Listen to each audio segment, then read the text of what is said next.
કેટલા મત મળ્યા, આખા રાજ્યનો કેવડો ટોટલ છે, આખા દેશનો ટોટલ કેવડો છે એનું આખું વિશ્વ નોંધ લેવાનું છે મિત્રો. એ ચૂંટણી ભારત માતા કી જય જય શ્રી રામ.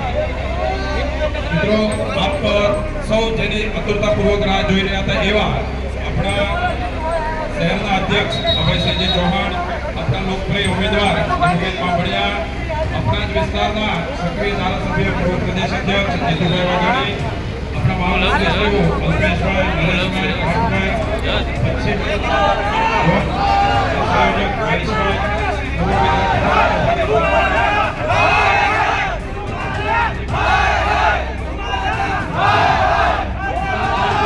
પોતાનું સ્થાન જાળવી રાખે. ભારત માતા કી વંદે. જય જય શ્રી રામ. જય જય શ્રી રામ.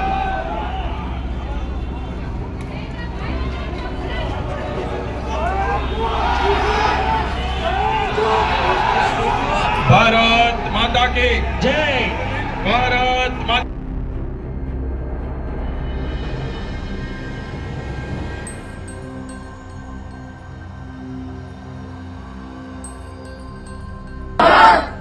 શપથ લઉં છું કે જે ભાજપના નેતાએ અમારી બેન દીકરીઓને અપમાન કર્યું છે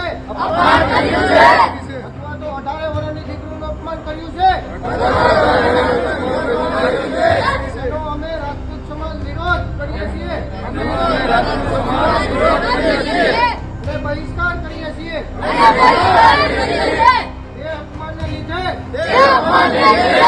આજે અમે કાણકબડા રાજપૂત સમાજ શપથ લઈએ છીએ કે અમે ભાજપ વિરુદ્ધ મતદાન કરીશું. અમે લોક કે લાલચ આવ્યા વગર ભાજપ વિરુદ્ધ મતદાન કરીશું. જય ભવાની.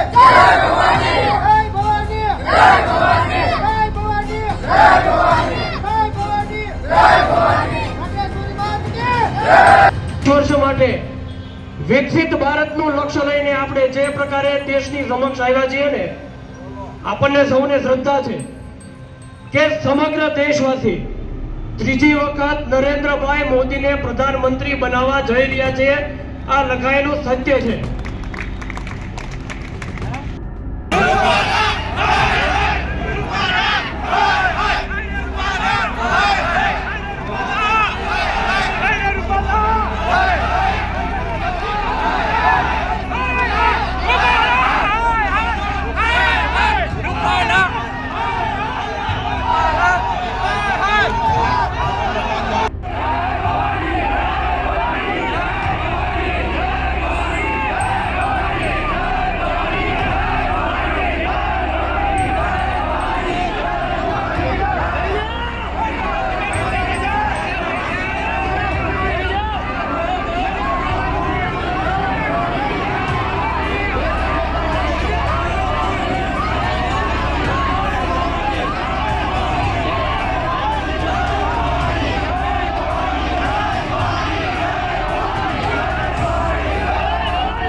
જય માતાજી.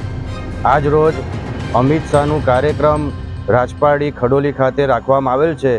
એ માટે અમારા ક્ષત્રિય લોકોને સવારે 6 વાગે અમારા પોતાના ગામમાંથી પથારીમાંથી નજર કેદ કરવામાં આવેલા છે, જેની અંદર હરિપુરા, સરસાડ, ટીચવાડાના લોકોને ઉમલ્લા પોલીસ સ્ટેશનમાં લઈ જવામાં આવેલા, ઉચ્છપના પણ છે અને ઘણા ક્ષત્રિયોને આગેવાનોને રાજપારડી પોલીસ સ્ટેશનમાં પણ નજર કેદ કરવામાં આવેલ છે.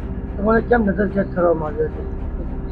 હવે અમને નજર કેદ કરવામાં આવેલા છે કારણ કે અમે પરસોત્તમ રૂપાલાની ટિકિટ રદ કરવા માટે વિરોધ કર્યો છે અને એ વિરોધ કાયમ માટે રહેશે જ્યાં સુધી એની ટિકિટ રદ નહીં થાય. અને અમે બધા ક્ષત્રિયો સમાજવાળા એક સાથે છે. જય માતાજી. કાયમ માટે ભાજપનો વિરોધ રહેશે. કાયમ માટે ભાજપનો વિરોધ રહેશે. જય ભવાની, જય ભવાની. જય ભવાની.